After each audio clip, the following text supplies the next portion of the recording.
a dozen cars a week that come in. A dozen cars a week. And I'm going to Yeah, have you we get, yeah, I'm going to have you elaborate on that in just a couple minutes here, sure, sure. because I think that is a great story all in itself that needs to be told here in just a couple minutes here. I just want to make sure real quickly before we go much further that it is being, you know, in our group Fourth and Gold, because I just got notification that it's not in there. So I want to make sure that people in Fourth and Goal, our group, are able to see this as well. If not, people could go to weebleedgreenandgold.com Facebook group. I know it's in there, but we're going to make sure, because it is being recorded, that people are able to watch it in there as well. So let me do one more thing here. All right. Now, John, I want to tell people that, first of all, in this book, Our 351 Sons, you've dedicated this to your wife. Could you share this book you and your wife created together? Could you kind of share a little bit about that?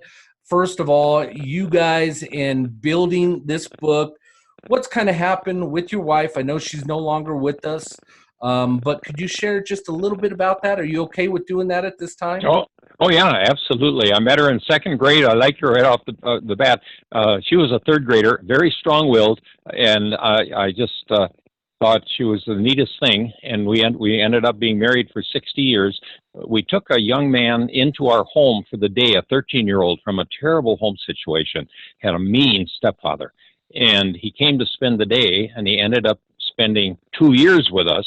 I had a business that was becoming very successful, but our heart went out to these teenagers that have such a rough start in life. And his name was Jerry, and chapter 1 of the book is called Jerry. And then from that point on, Jan and I were able to find a beautiful facility on the Wolf River near New London, Wisconsin, 40 miles from Green Bay. And we were able to 11 bedrooms, 5.5 bathrooms, and we started a program for teenage boys from the courts. And we had 10 boys at a time, teenagers, all adjudicated delinquent kids. And we had 10 boys that would rotate in and out. We'd have each one for about a year. And over 35 years, we had a total of 351 boys. Jerry was the first one. And raised our own 2 boys that are now in their early 50s. And they're wonderful kids, servers and great families. So they grew up in a house with knowing nothing but 10 delinquent boys. We never had an incident where they were abused. Jan and I never had a boy seriously threaten us. 1 in 10 of these boys came in a police car in handcuffs. Long juvenile records. You read in the book some of the records. And I married a gal who was pretty much of a little delinquent when she was a teenager. She identified with these kids. I did too. But she loved them to death, and they knew it. But she was tough as nails. And as I said, we never had a boy in anger push us, touch us, poke us. A lot of yelling. And it was always my wife doing the yelling. And I'd hear yelling, and I'd look around into another room or something. She'd be nose to nose with a boy a foot taller than her, and she'd say, "You apologize to me right now for what you said, and you're doing dishes by yourself for all 14 of us tonight. And if you don't apologize right now, you're doing dishes another night. Want to try for another night?" And they would say, "No, Jan, I'm sorry." Or a couple times a year, 1 or 2 boys that come to me and say, "Can we talk to you privately?" And we'd go someplace, and they'd say, "John, we're really scared of your wife." And I would say, "I am too." And they'd say, we were throwing the football in the house. We know we're not supposed to. We broke a vase. And she gave us 5 nights of dishes by ourselves. We think that's too much. Will you talk to her? I said, "No way." But I said, "I got a tip for you. When you do dishes tonight, you do a great job. When you're all done, say, 'Is there anything else we can do?' And then tomorrow night, you do the same thing. And I'll bet you, if she sees your attitude, she'll forgive the rest of those nights." And of course, she would. And so we were teaching these kids obedience all the time. And so it was great. And more than 8 out of 10 of the boys that lived with us and are in the rest of the program. Rawhide now has a couple thousand kids a year that we work with all over the state of Wisconsin. So it's huge. But those 351 boys that we lived with, 8 out of 10 of them never got in trouble with the law again. They've gone on to be successful husbands and fathers, and now most of them that lived with us are grandfathers. They come out to the ranch. I'm just a volunteer now at Rawhide. We got 160 full-time staff at the ranch, and so when I go out there and visit with boys that are visiting, there's some of them are in their early 70s. So, and of course, in the book, we show a lot of pictures of these kids when they were 13 and 14, and then now.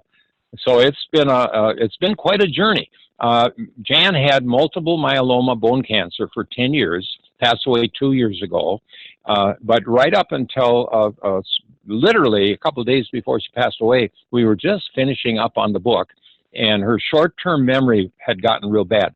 But she could remember every boy, every horse. She was a horse gal, and she could remember the name of every horse and the boys she matched them to right up until the day that she died. So it's a joy for me to be sharing this story now with people around the country. The book is filled with tips on raising kids that are absolutely successful. We get the kids involved in the community. A boy might be with us 1 hour, and he leaves with his house of boys, or 8 to 10 boys in the house. He leaves with his house of boys to work on building a habitat home, or doing tornado or flood cleanup, or working in a nursing home. These are kids who have been takers, and all of a sudden they become givers, and they get the praise from serving out in the community. And that's part of the key to the turnaround. And in the book, chapter 17 has 8 different things families can do in order to build unity and teamwork and excitement within a family. And starting with 2 and 3-year-olds, ring the Salvation Army bell for an hour with the kids, bundle them up and do that. Work at a food pantry, adopt an elderly person in a nursing home that has no family and go to see them, adopt them as a grandma or a grandpa. And if you got an animal, nursing homes love to have dogs come in and visit. And so if you can start kids serving at a young age, they're gonna turn out fine. Both Jan and I had parents that were servers, and so it just was automatic for us. I think that whole concept, you had mentioned that chapter, okay? And I'm going to tell people, first and foremost, get comfortable tonight because we got a lot to talk about. Wouldn't you agree, John? We got a lot to talk about. Yeah, right. I would grab some Kleenex maybe as well, because in me reading this book, there was twice that it brought me to tears. But you had mentioned in, I believe you said chapter 7, there's 8 factors for being successful, a successful character development. I want to go over those just so people have a good understanding, because I've been taking notes on. Number 1 is male mentor, having a male mentor. Yeah. Okay. Sure. And we could go over it a little bit more here in just a minute. But number 2 is encouragement, having that encouragement within the people. Okay. Yep. Number 3 is kind of what you talked about with Jan, is that discipline and that correction. Yep. Okay? Tough love. Tough love. Tough love. But one of your statements that you talk about in your book is, what do you say? It's tough love, but in a fair way. Is that correct? Oh yeah, absolutely. Okay. Sure. All right. Yeah, and never in anger. Never in anger. Love it. Okay. The 4th thing is adventure and excitement and risk. Okay. And what boys want to live on the edge. That's true. Yeah, from little on, they want to get that first bicycle and jump over their buddies laying on the sidewalk. And my mother goes, no, you'll wreck your bike, and they wreck their bike. But that's adventure. I love it. Number 5 is serving others. And I talk about that all the time. You know, if you're not giving, you're not living. And serving others and having a servant's heart is so key to being successful in life. Yes, right. Yeah, absolutely. Yeah. Number 6 would be self-confidence. You have to have that confidence within yourself, because if you don't have that confidence, how are you to portray it to somebody else? That's right. Yeah, absolutely. Number 7 is belonging, and number 8 is faith. Let's touch on belonging a little bit. This is why kids join gangs. They want to belong. But if they can belong to a family, and the family does all these other things, and there's adventure in the family, and there's excitement in the family, and the family doesn't have to have a lot of money to raise quality kids, but there has to be these different ingredients, and that keeps kids out of the gangs because they're content in their families. Absolutely. And the last one is faith. Right. Talk to us a little bit about faith, because I'm not one to shy away when it comes to our group. You know that Vince Lombardi talked about it. God, number one, family, and the Green Bay Packers. If you can, talk a little bit about that faith in regards to what you would share with these kids that came into your home and lived with you. We hire staff that have a faith in God and a basic belief in Jesus Christ. We don't preach at the kids. We live Christian values before them. There's prayer before the meals. The boys don't have to pray. They don't have to even shut their eyes. They just have to be respectful. And then each of the homes, there's about eight or nine different homes with 10 boys each. Plus we have a couple dozen foster homes, et cetera, et cetera. And the boys generally go to church with their house parents wherever they go. But if the parent or parents, it's mostly just a mother involved with the kids. But if they have a specific wish, a mother wants a boy to be in a Catholic church or a Lutheran church, we believe it's a parent's decision how their child is raised spiritually. And so we honor that. Now, when they're placed with us, the parents know that we're a Christian organization, but we're not a preachy organization. But the boys see that the staff we have a faith that works in their lives, and and I would say at least half the boys develop a real interest in developing a relationship to God, a relationship to the Lord, without any pressure. In all of these, which one do you feel out of these 8? Which is the most important to you? Would it be that faith, or would it be serving others? Would it be that self-confidence? What do you feel, or do they all just kind of sync together as one to make the character of a person, what they are? It's really a package. Yeah, absolutely. Now, a parent might be real lax on one or another, but basically, if they can work towards implementing as many of these things as they can, it's going to be successful, right? Absolutely. Now, in your book, and it talks about it, and we had talked about it before we went live, but 85% of the boys who went and spent at least 3 months with you or longer never got in trouble again with the law. How incredible is that statistic that it encompasses everything that you teach in that boys' ranch? How are you able to maintain that? Well, professional youth workers that work with delinquent boys have a hard time believing these statistics, but they're based on hard follow-up evidence.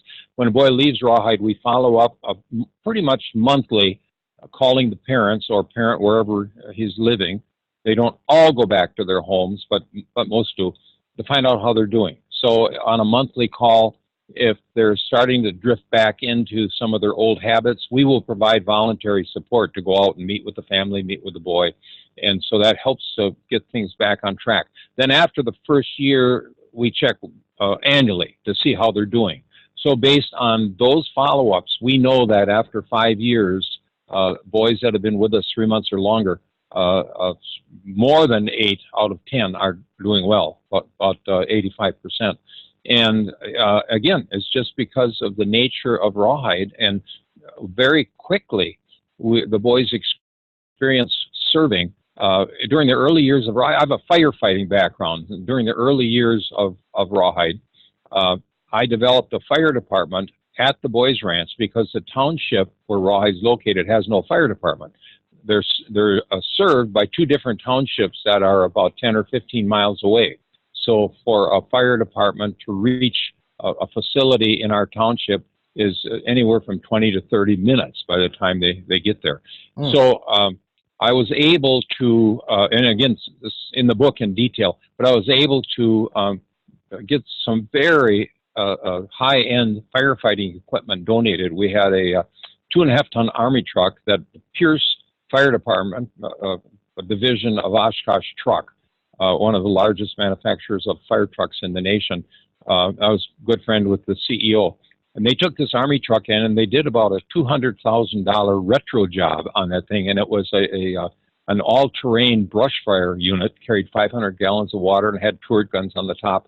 And then we had a 2,000-gallon tanker that a company donated. Mack Trucks gave us a semi-tractor to pull it. And I had turnout gear, equipment for the boys to wear. And then every boy, before they could go on fire runs, they had to take a first aid course, a CPR course, and a basic firefighting course. And of course, they loved doing that, and they knew they were going to use it. And so over 20 years that Jan and I were managing the ranch, we averaged about 2 fire runs a month.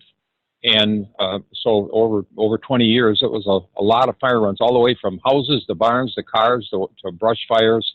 And we had always an adjoining township that came into a fire in our township, but we would get to the fire source probably 15, 20 minutes before another department showed up. So over the 20 years, we saved many buildings. With a fire, speed is important. If you get there quick, obviously the fire is smaller. So we put many fires out before the supporting townships got there. So I had numerous people say to me, they'd be amazed, these kids all in helmets and face masks and gear and boots, and that were all donated. And I'd have somebody come and say, John, how these kids are from the boys' ranch? I said, yeah. How old are these kids? I said, well, they're all at least 13. And they'd say, how do you get permission for a 13-year-old to serve on a fire department? I said, well, I just never ask anybody. and these, can you imagine? I was sitting in the dining room of our main lodge during the early days, and a boy had just arrived. He'd been there about an hour. Nervous, wasn't sure what this was going to be all about. And we had a fire phone, and we worked with the county in forest fires. And so the fire phone rang, and Jan answered it and took down some notes. And she said, there's a major forest fire about 15 miles away. Here's the road numbers. And they want both the tanker and the big fire truck. So I say to this boy, okay, you don't know this, but you're a firefighter now. And so you're going to ride with me in the fire truck, in the pumper, and your roommate that you haven't met yet is going to ride with us. So you'll get to know him. And then we got to the fire. On the way, I told him he had to be within 5 feet of me all the time. He couldn't get anywhere near a fire. He couldn't do anything without being told what to do. And so he was very concerned that he wouldn't do anything wrong. So we got there, and it was a fire that only our truck could get in. We've got 10 wheels on it, big flotation tires. And so we were able to get into this marsh grass, 3 feet tall. And we got into the burned over area, and which is, then it's safe. And on the roof, on the top of this tanker, was 2 turret guns. So I put this new kid on one turret gun, a staff person on another one to show him what to do. And then we drove very slowly down along that fire, and we put it out as we went. The other boys all had backpacks, fire brooms, shovels. They came along, and they knew how to make sure every ember was out. And we put that fire out in about 15 or 20 minutes, and other departments were there, but they were just in with hand tools. They couldn't bring their trucks in because of the marshy ground. And so here's this kid, been there about an hour, and he's a hero. And these other firemen are coming over and shaking these kids' hands, and we rode back in the fire truck, and he jabbered all the way. So talk about adventure. This was an adventure. And so and again, people will read in the book and see some pictures of some of the fires. And numerous times, it was St. Patrick's Day, and Jan had put together a St. Patrick's Day supper. Everything was green. She had green noodles and green milk and green, I don't know what, everything was green. And we're just about to sit down in the fire call. And I took the call and I said, big fire, Jan, we got to leave. She said, wait a minute. What about my supper? And I said, we'll be back. We'll eat it later. We didn't get back till 9 in the morning from 5 at night. All night long, we worked at this forest fire.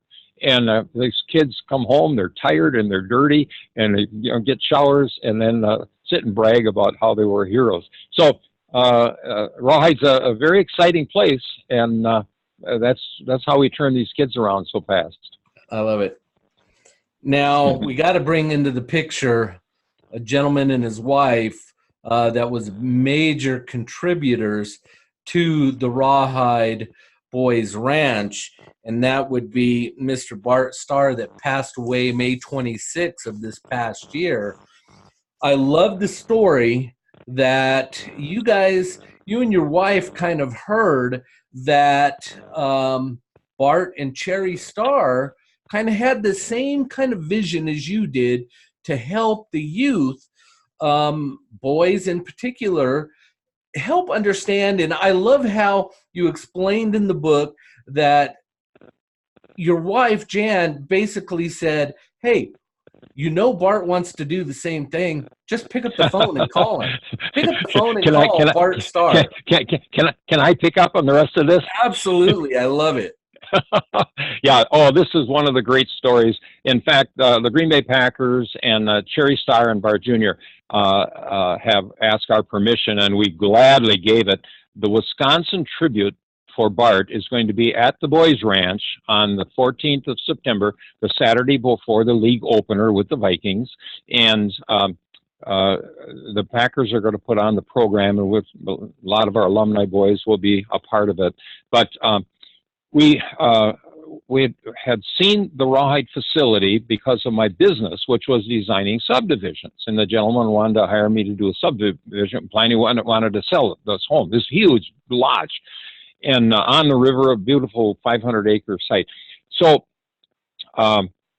we're all excited about this, and a lot of people were interested, a lot of press on it, and TV and newspapers. But I had no name recognition to go out and raise money to set this up and as a nonprofit organization.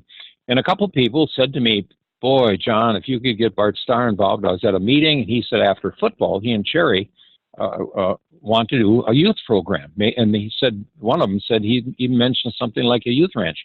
So I mentioned that to Jan. So Jan said, well, give Bart a call and let's see if we can go meet with them. And I said, now this is late summer of '66. The Packer season, no games yet, but they're already, practicing. And so busy. And '66 was a busy time for Bart.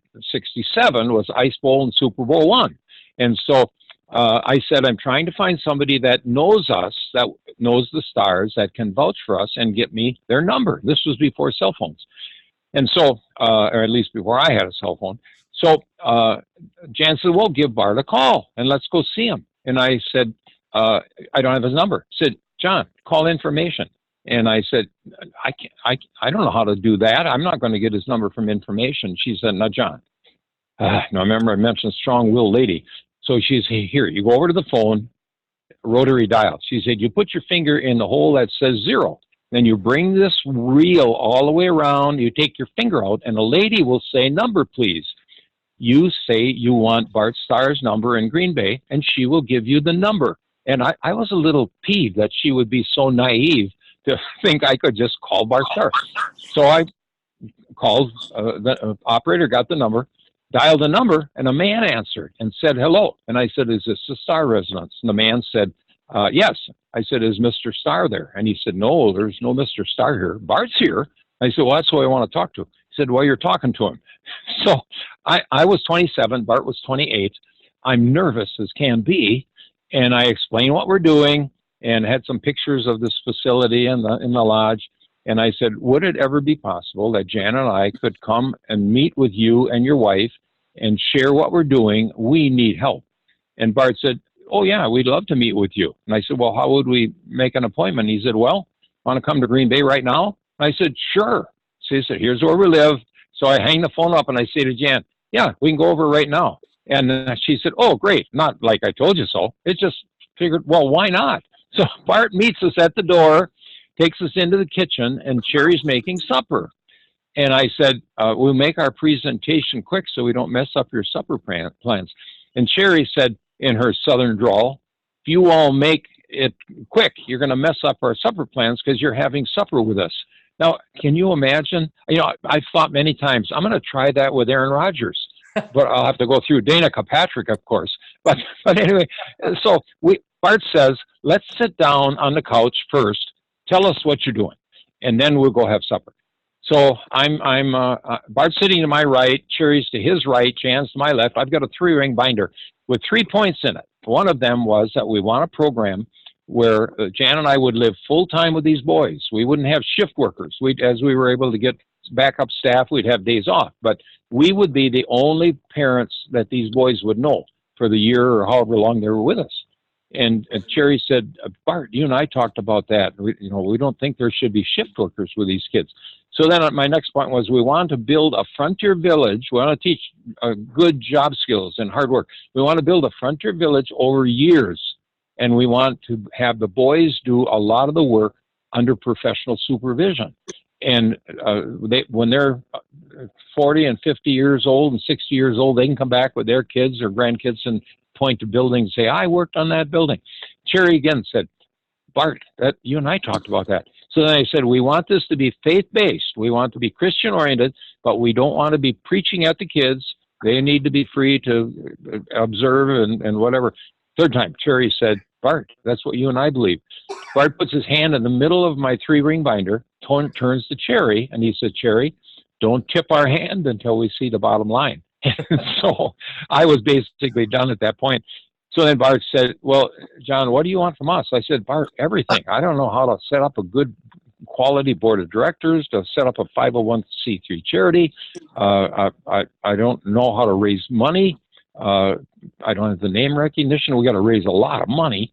And so Bart looked over at Cherry, and I peeked, and she gave a little tiny nod of her head. I almost didn't know it was a nod, but I realized it was when he turned back and said, oh, I guess we're on board. Let's go eat and talk over how we can do to partner with you. That was 54 years ago, and they never charged Rawhide for a penny. There were at least a half a dozen times where after football they were in Birmingham, and Bart had agreed to be part of some kind of big event at the ranch, and it was advertised he would be there. And then he got into problems with a commercial flight. So he would charter a private plane, fly up into Appleton, the airport, at $3,000-4,000, whatever, at his expense. And absolutely wonderful couple. Now, for us to find a couple like that would stick with Rawhide and be such a role model for these boys. Now, can I tell you one story about Bart rescuing a boy that we had, or am I getting out of your sequence? No, absolutely. You go right ahead. We're going to jump around as well. But before you share the story, I want to real quickly, I had somebody jump in on this call, Dan, that's part of this book as well. That's a good friend of yours. Oh, Dan's with us online right now. Dan, jump in and say hello, my friend. Hey, John. Yeah, he was on. I'm good, Dan. Dan is on pages 263 to 265 about him and Sierra. Yeah, great. Dan, real quickly, how did John change your life? Oh, geez, so many ways. I grew up in a small town outside of the Dells. Many of you are familiar with. Was getting in trouble. Got sent to Rawhide. I spent 2.5 years with John and Jan, and I don't think I'd be alive now. I guess I'd probably be dead right now. Rawhide pretty much saved my life. And Dan, you now are successful, and you have your own business that a lot of our people send memorabilia to as well. And let's give a little bit of a shout out to Dan. Your business is called On to the Field, and you deal with memorabilia collecting. You started out with a lot of Bart Starr and Brett Favre memorabilia, and how's that going? It's going great. We're so busy we can't even keep up.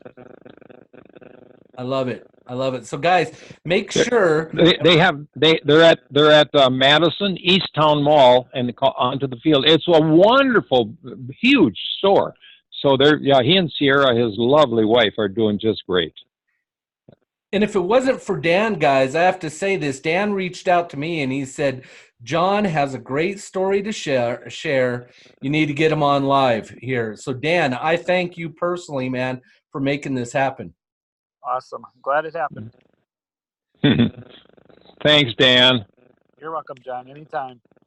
Well, then, John, I'm going to let you take back over and share your story. Dan, if you want to stay on and jump in on any of these topics, feel free to do that. But, John, if you want to share that story about how Bart Starr helped out, some of the youth, we'd love to hear it. Yeah, Bart and Cherry were literally hands-on involved with the boys, and they loved them to death, and they would come out to the ranch, at least monthly, if not more so. And we had a boy by the name of Peter Zukas, and Peter had all kinds of delinquency stuff when he was sent to us by the courts, and a lot of trouble. And 1 in 20 boys just absolutely does not want to be at Rawhide, and they never settle down and apply themselves. And Peter was one of those boys. He just wouldn't get with the program, and he was passive aggressive and just a kind of a ringleader. And he was a gang leader before he came, and lived with Jan and I, of course, in our house. And the boys at that time were going to New London High School. We now have our own school, wonderful school, athletic teams, field house, but kids were going to school. And they came home from school, and there was always a snack setting out for them, and then there was chores to do, and then we'd have supper. And then our rule at the supper, at any meal, was nobody could be seated until Jan was seated, and one of the boys had to help her with her chair, and then everybody sat down. And then at the supper meal, we never had any negative talk, and nobody left the table until we were done visiting. And the boys really started to like to do that. We'd sometimes visit for 30, 45 minutes and just talking about all kinds of positive things. So on this particular night, the boys were kind of on edge, kind of nervous. I could sense something was up. At the end of the meal, our discussion time, they said, we have something we want to present to you. And one of the boys said, Peter's going to do this. Now, Peter was, again, kind of the ringleader in the house. So Peter said, now, in social studies at school, the last week, we've been learning about unions and the value of unions. And so we have unionized. And we got together, and we are the Rawhide House Union, and we have a list of demands. And so I'm watching Jan because I'm the softy and she's kind of heavy. And so I'm watching her. I'm thinking, this is cool. And she did too, but she didn't show it. And so Jan said, well, let's hear the what you got. So they have 10 or 12 demands. One was sleep an extra half hour on school mornings, to not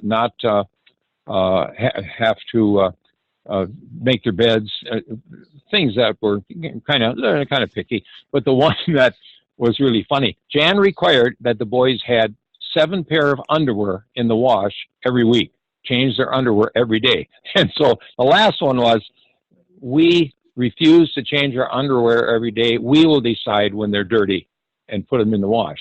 And so when Peter stopped, and Jan said, well, I'm impressed.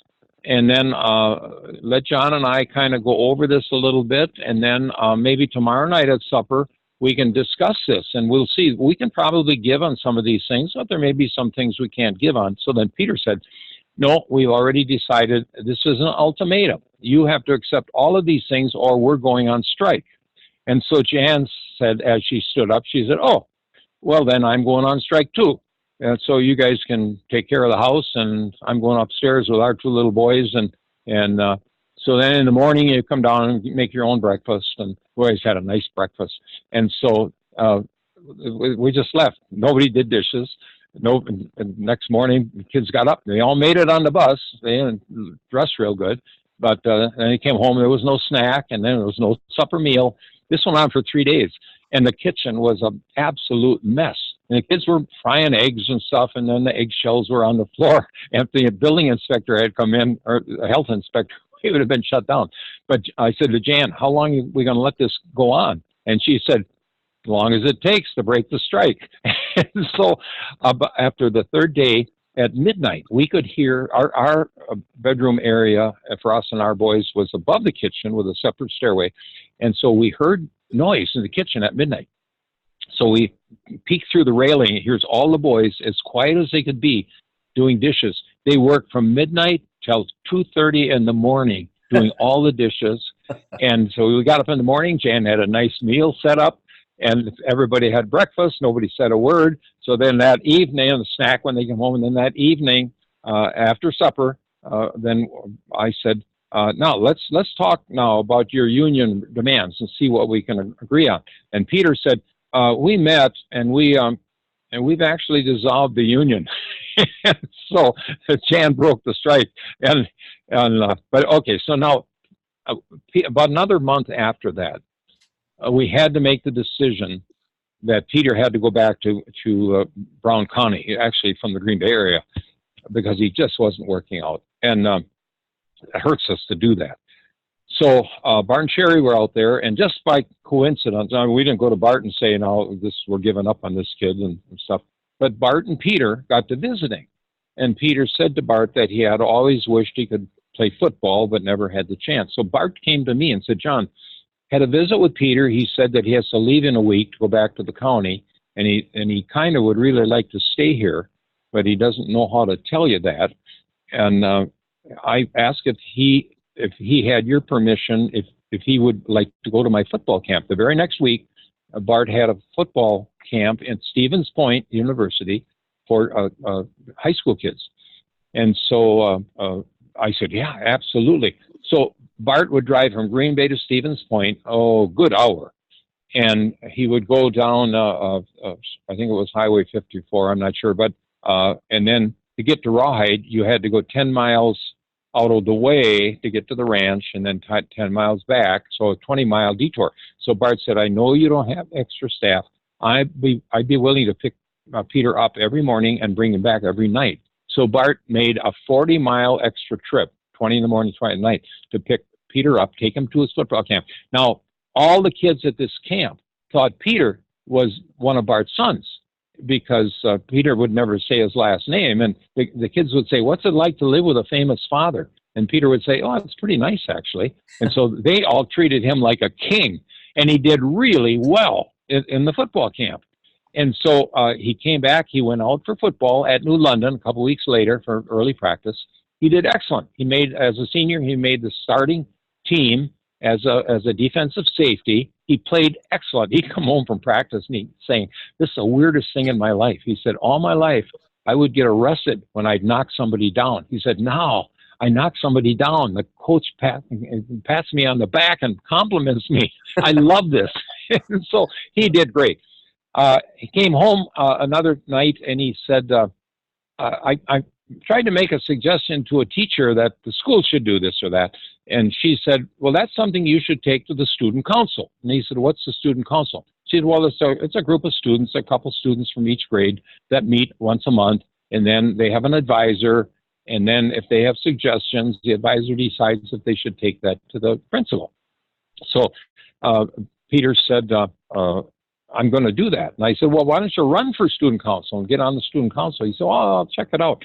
So about a month, I forgot about it. About a month later, he comes back. He said, hey, I took your advice. I got elected. I said, you on the student council? He said, oh, no. I found out there's 12 people on the student council. I ran for the senior class president, and I got elected. So he got elected as the senior class president, all kinds of self-confidence. A couple months after he graduated from high school, he went in the Marine Corps. He went to Camp Lejeune or someplace, and when he was the senior class president, he wrote a weekly column for the school newspaper, and they were so good, the city newspaper asked him if they could use them in the paper. So he would enlarge it. So he gets himself assigned in charge of the Post newspaper. So they do a 10 or 15-page newspaper every week. And so he had about 20 stringers around the base that fed him information. He had 2 or 3 staff that were full-time putting out this newspaper, and he was in charge of it. So in 2 years in the Marine Corps, he got 3 meritorious promotions. He came out a full sergeant. And I said, Peter, how did you get meritorious promotions? He said, well, I became a good friend of the 2-star general that ran the camp. And he said, because I would go to him every couple of weeks and ask him about stories, things that were going on, I could put in the newspaper. And I made sure that every single weekly issue had a story in there about the general of something great that he did. I said, how could you find something great that he did every week? He said, oh, we figured it out. And he said, one of my stringers said, hey, the general and his son built a doghouse for their Cocker Spaniel. So Peter said, I got in my Jeep and I went over and I asked if I could get some pictures of the general and his son and the Cocker Spaniel in the doghouse. That was front page cover. And so he said, I just kept getting those promotions. So a wheeler dealer, and that's why he was successful at running a gang. And then Bart turned him around 1 week with Bart Starr, and he said he couldn't believe how humble Bart was and how he would take time to visit with everybody. And they'd stop on the way back to Rawhide at a Dairy Queen, and the people would want Bart's autograph, and he would just take time to sign. And watching Bart for 1 week absolutely turned Peter around. That's incredible. So that's in the book. There's about a dozen different stories of amazing things that Bart and Cherry and the Packers. We were early on. We were maybe the 4th or 5th year of Rawhide. We had a $20,000 payment due on the mortgage, and we didn't have the money. Didn't know where to get the money. Had borrowed enough from the bank that they wouldn't loan us anymore. That we had to come up with $20,000 by 5 o'clock on a certain Tuesday. And Packers, as I recall, had Tuesdays off back then. And so Bart went to Vince Lombardi and asked if he could make an announcement to the team. And Vince was already real supportive of Rawhide.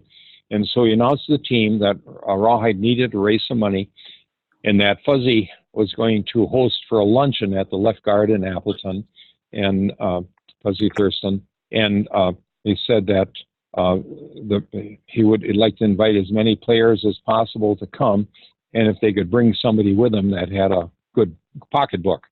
And so we didn't know who would show up, but almost a dozen of those early Super Bowl I players showed up for it and brought business people with them. And I told a little bit, maybe 10 minutes, about what we were doing with these kids, and Bart gave a little 5-minute talk. And Bart doesn't ever crowd anybody. I mean, he's so polite. And he just had a little short talk, and he said, Cherry and I believe in this program, and we have to come up with $20,000 by 5 o'clock today, or else the bank is going to start foreclosure. And so, and then he said, so if anybody here wants to leave a check with us, if we raise the $20,000, we can get this mortgage caught up. If we don't raise enough, then we'll return your check to you. So people came up and gave Bart checks. And then one person hung around and said, would it be appropriate for me to ask how much you got? So we counted it out, and we had $14,000. And his name was Julius Johnson, and he owned a sewer company in Appleton, J.O. Johnson. And he said, I'll give you the other 6. And he wrote a check out for $6,000. We went to the bank and got the mortgage caught up. And so that was another example of just Bart and the Packers rescuing us. Well, and I don't think a lot of people realize that Vince Lombardi was very supportive in everything with the Rawhide Boys Ranch. Is that correct? Mm-hmm. Oh, yes, right. Yeah, in fact, when we needed a semi-tractor for our water tanker for the fire department, he called a guy by the name of Zenon C.R. Hansen, the CEO of Mack Trucks in Allentown, Pennsylvania. And Vince called his buddy and said, I want you to fly up here with your corporate jet, and I want to have you go out and see a boys ranch, and they need a semi-tractor. So Alan and two or three of his executives came out to the ranch. Bart came out with them, and they already had a picture of the semi tractor they were going to give us for the ranch, and so it was it's just wonderful blessings like that. Well, even and there's so many great stories in this book, guys, that you have to pick it up. You know, I know some of you guys have been asking, where could I pick it up? Let me just say it again. It's www.r351sons.com. Go pick up the book. But it talks about even at Christmas time, the funds were very limited to be able to buy presents for these young men. And so Bart Right. Starr, a Cherry Star, slipping you a check to help out to make sure Christmases were taken care of for these gentlemen. The first Christmas, we told the boys we only had $5 a boy to buy presents, so they wouldn't be getting big presents, and we really didn't have any extra money for a fancy Christmas dinner. We had food, but nothing special, and so on Christmas Eve day, Bart and Cherry drove in with their station wagon, loaded with food, a huge ham and a huge turkey and all kinds of vegetables and desserts, and the boys had to help haul it in. It was just an amazing array of food.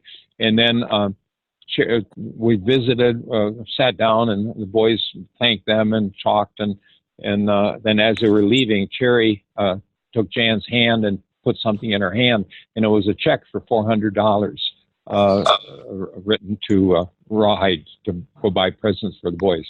So we had a great Christmas. So another time we were losing money, and we had actually, this was later on, this was maybe the 10th or 15th year of Rawhide. We had expanded too fast. We took more boys. We had 2 or 3 homes at that time, and we outgrew the money coming in to operate. And so for 4 years, we had lost $25,000 a year. So the bank again said, John, you got 1 year to turn this around. And so Jan and I were at a youth conference in Oklahoma, and I a sports celebrity on TV asking for a dozen used cars for the Oklahoma boys and girls clubs for vocational training.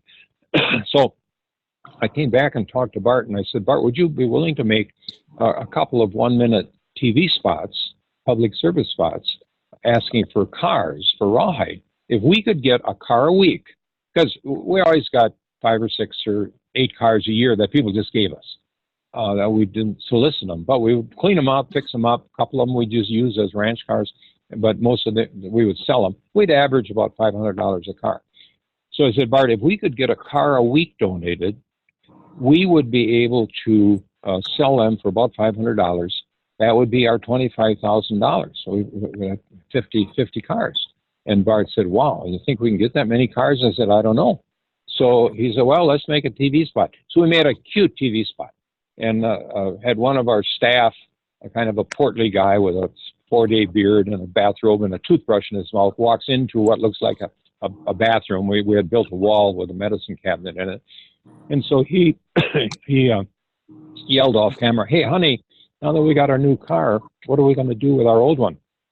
And she yelled back, I don't know. And so he opened the medicine cabinet, and Bart's in the medicine cabinet. And Bart says, why don't you donate it to Rawhide Boys Ranch? We'll use it for vocational training, and when we sell it, we'll use it for income to support the ranch. All people have to do is call this number, and he has a ripped-up hunk of cardboard with fat black magic marker on it, 1-800-RAWHIDE. That's the Rawhide number today is 1-800-RAWHIDE. And so you just have them call this number, and we'll make arrangements to pick it up, and we would just really appreciate that. So this guy closes the medicine cabinet with a crazy look on his face, and he says, honey, Bart Starr's in our medicine cabinet. Now, this was just after Bart and Cherry had left Green Bay. No big ceremony. They had been, fired, and Packers really didn't support them that much at that point. But Bart was always very gracious about it. And so I had people saying to me, I haven't heard about Barton's Cherry Star for a couple of months. Are they still in Green Bay? And I said, no, they've actually moved.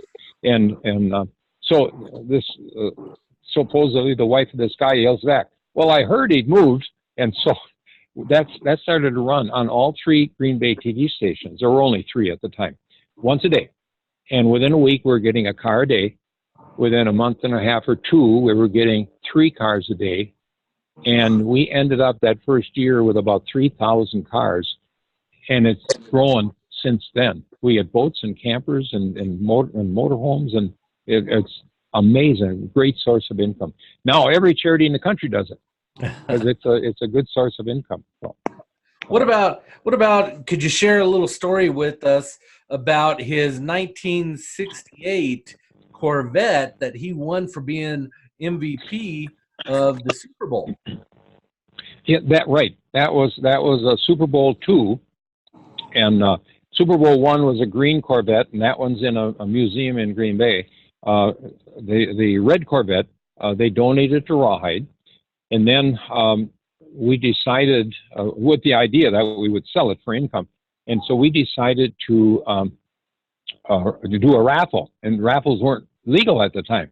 So Bart called the governor and said, "Can we run a raffle?" Blah blah blah, and the governor said, "No, not technically. Now, if you guys give people a chance to win that car, but they don't have to pay any money, you can suggest $1, but you got to put on there that they don't have to pay, and you have to promise me you will still draw tickets even if they haven't paid any money." And so that's what we did. And so in a couple of weeks, we raised about $40,000, which today would be $200,000 or something. But it was very, very successful. And so that was a wonderful gift. And that was back at a time when Super Bowl II, players weren't making that much. I mean, compared to now. I mean, it was very, very little. A lot of them still worked during the off season to augment their income. And I know that you and Dan have stayed close over the years. Dan helps. Yes. He goes to your book signings and that kind of stuff. Like I mentioned, Dan helped us get you live tonight. Is that a common thing with a lot of the youth that went through the Rawhide Boys Ranch? Do you stay in contact with a lot of them? Dan, do you stay in contact with a lot of them as well? I don't. There's a couple of them that I'm friends with on Facebook. A lot of them kind of have dispersed throughout the state. I did try to help one of them out when I was running a restaurant about 5 years after Rawhide. It didn't work out too well. He actually ended up getting killed. But mostly not in your restaurant. What's that? I see. You didn't kill him in the restaurant. No, I didn't kill him in the restaurant, but I tried to help him out. I tried to try my best to. He brought him to Madison and gave him a job, and sometimes it is what it is. Yeah. Mm-hmm. Yeah. I have contact of the 351 boys that lived with Jan and I have contact with over 100 of them, and I would say 25 of them I see monthly or every couple months, and a lot of them have settled in the area around Green Bay, Appleton, Oshkosh. By just a lot of them go to a technical school and sometimes get jobs right after that, and then just relocate here. Awesome. I want to mention. Go ahead, John. Go ahead. I apologize. No, well, I want to, my favorite story, I do 2 to 4 talks a week all over the state, and it's actually moved over into Minnesota because of some groups that have asked me to come over there. I'm talking about the book and selling books, and the story that I usually conclude with, just to kind of share the strong faith of Jan and how she was so integral to this being a success. It was the second year of Rawhide. We'd been there a year. Our total staff at that time was a part-time secretary, period, no other staff. And again, we had 10 boys and our 2 boys. And so both Jan and I were working, 12, 14, 16 hours a day. And board met every month. And at a board meeting, the treasurer said, I think there's enough money coming in that Jan should be able to hire a housekeeper. And board approved it. And so I went home and told her she could hire a housekeeper. And she said, oh, wonderful, praise God, I need a housekeeper. And so a week later, I said now the board met every month. And so, but a week later, I asked her how she was doing on getting a housekeeper. And she said, it's all under control. And so I said, okay. And when she say something like that, I don't mess around. That's all she wants me to know. So a week later, I said, Jan, where's your housekeeper? She said, John, I told you it's under control. And I said, no, okay. So now another week, I'm now a week away from the next board meeting. And so I know the board's going to want to know excitedly how the housekeeper is working out. So I said, now, Jan, I don't want you to tell me it's under control. I want to ask you some questions. Have you run an ad in the New London paper for a housekeeper? She said, no. I said, have you called any ministers or priests in New London for a referral? No. I said, why? She said, I don't have an extra hour in the day to do anything. And if I run an ad, I'm going to get a dozen ladies that are going to want to come out here. I'm going to have to spend an hour with each one. I'm going to have to do reference calls. I don't have the time to do it. I said, well, how are you going to get a housekeeper? She said, I'm asking God to just send me a housekeeper. And I said, well, have you told anybody else this is your plan? And she said, no, and I'm sorry I had to tell you. So I said, oh, okay. So I figured I'll just have to tell the board that we don't have one yet. 2 days after that, we're at the table, and Jan and I would sit on opposite ends so we could interact with more of the boys. And a little white Volkswagen pulls in next to the door of the dining room, and a lady gets out. So Jan goes over to meet her and opens the door. And before the lady even came in, she said, are you Mrs. Gillespie? And Jan said, yes, but call me Jan. And she said, my name is Bernice Besh. My husband and I and our kids live about 5 miles down the road.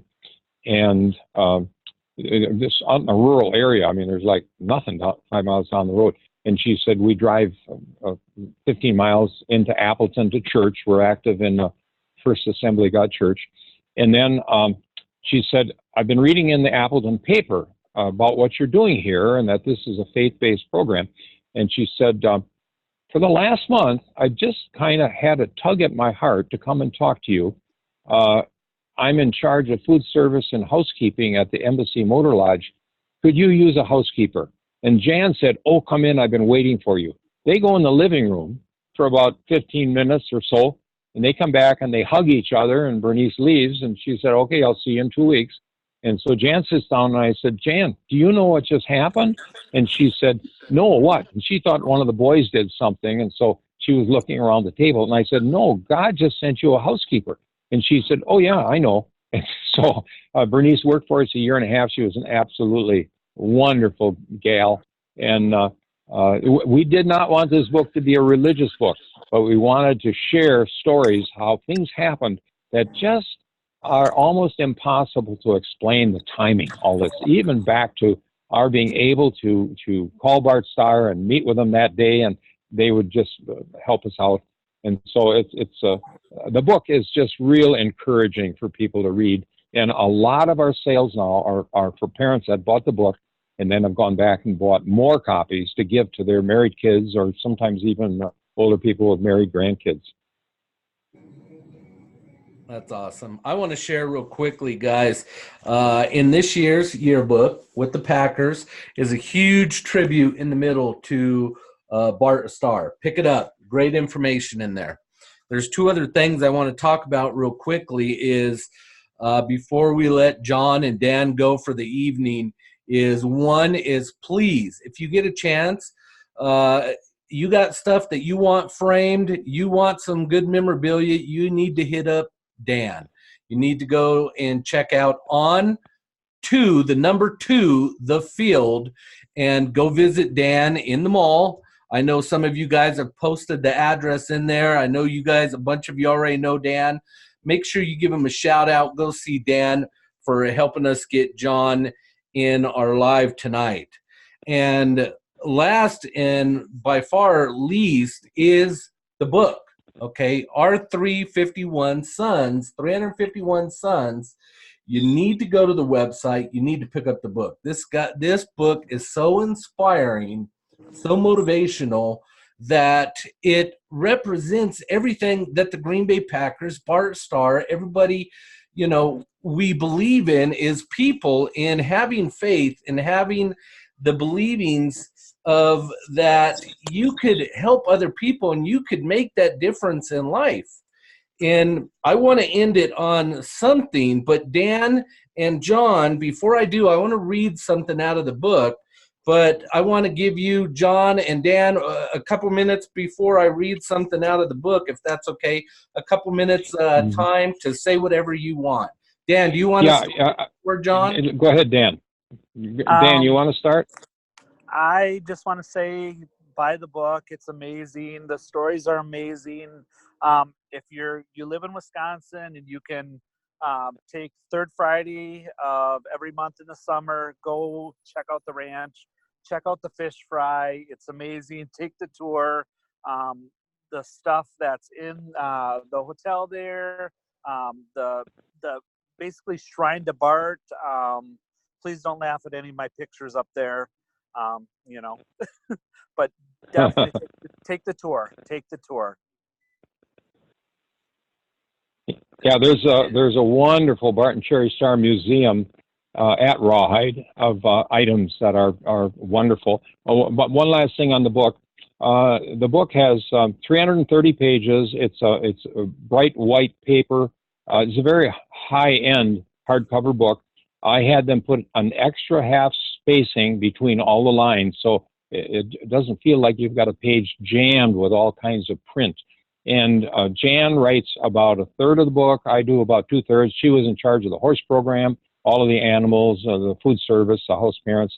And so it's an easy book to read. There's 120 colored pictures with all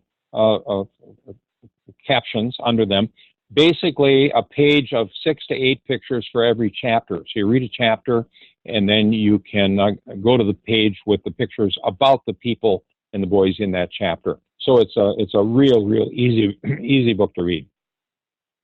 Awesome. And when you go on our website and click to buy, Amazon handles the fulfillment. So you get the book quick, and it comes through Amazon.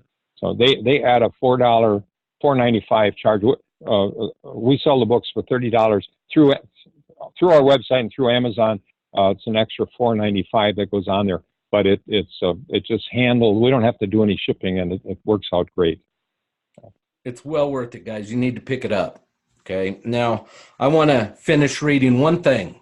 Okay, and it's a little bit long, but I want to read this because this emphasizes the magnitude of this book and in my opinion, the love that John and the love that Bart, even Dan represents in this book. And so I hope it's okay. I asked you if I had free reign to do anything I want, John, and you said I do. Anything you want, yes. Right. I want to read the last page, John. And John has a picture of his beautiful wife, and it says, in memory of Jan, my amazing partner and wife. I received many blessings in my life, but the best was God giving me a wonderful wife for 60 years. Jan was a dedicated mother, grandmother, and great-grandmother. She had the capacity of loving every foster boy the instant she met them. The more defensive they were, the more she knew they needed our love. Jan was self-confident, strong-willed, and had an abiding faith in the Lord.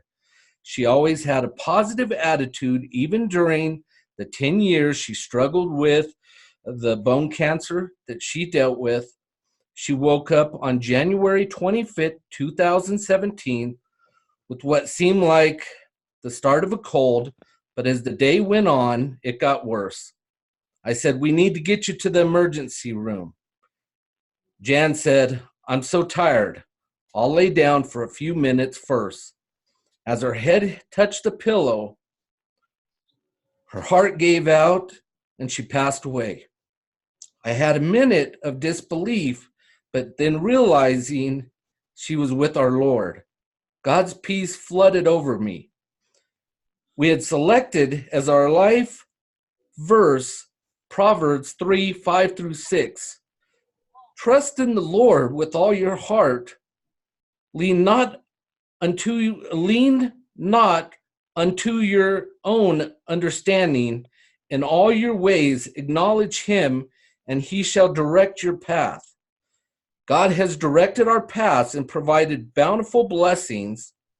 We will be united in heaven, but until then, I have this book we wrote together to share with others. Jan, I love you, and we'll be with you soon. John. Thank you.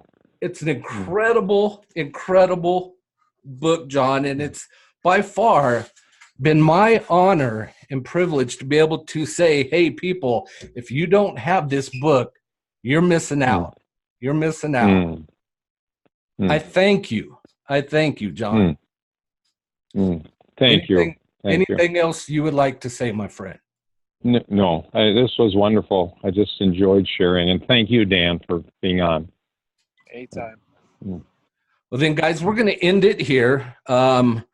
As John had mentioned, and I believe it's a public event that in memorial by the Packers, September 14th at the Rawhide Boys Ranch. They will be having a memorial there for Bart Starr. If you can make it, I hope it's okay I'm saying this. Is that correct? Oh, yeah, sure. Yeah, absolutely. All right. If you can find the ranch, go to the Rawhide website, rawhide.org. But the Packers will be planning the program, and Cherry Starr will be there, and Bart Starr Jr., and it will be a tribute. We're expecting 2,000 to 4,000 people. It might be more. We're set up. We can handle a lot of people, and it's going to be rain or shine. Originally, I talked with Tom Hutchinson, who is the gentleman that was responsible for founding the Packer Hall of Fame. He's on the Packer Hall of Fame board, and he's going to organize getting as many of the 24 Hall of Fame members as possible out there working at the event. And I said to Tom, if the weather is really bad, we'll need to have some kind of a backup facility. Our field house and auditorium will handle about 1,000. But he said, well, let me run this past you. Let's a scenario. It's a Sunday morning, and Bart Starr gets up, and he sees it's below zero, and he calls Vince Lombardi, and he says, Coach, it's way too cold to play today. I'm not gonna come. There would have been no ice bowl, and then it was just silence. So Tom said, if you're doing a tribute for Bart Starr, and it's raining, people should know they should bring a raincoat. Have you ever seen the Packers Stadium on a rainy day? I said, okay, your point is well made. Yeah. So on the 14th from 1 o'clock to 5 o'clock, program at 2:30, come to Rawhide and have a great time. I love it. The name Rawhide, guys, it talks about it in the book. It's leather in its unfinished form, just like the young men that they were working with. You have to remember, I'm going to leave it here, and I'm sorry, I could talk to you, John, all night long. But you have to keep in mind that failure is not a person. It's an event in some people's life. And so we've all gone through struggles. We've all gone through trials and error. And these gentlemen, like John and Dan and Bart Starr, are out there helping. You do the same. Go pick up his book. And John, I always ask whenever I go live with somebody to end it with 3 simple words for us tonight. And it's just a simple go, Pack, go, my friend. Go, Pack, go. All right. You bet. Thank you, John. Thank you, guys. Have a wonderful evening. It's been my pleasure, John. Oh, thank you. Thanks to all of you that were listening in. All right. Have a good night, guys. Bye-bye.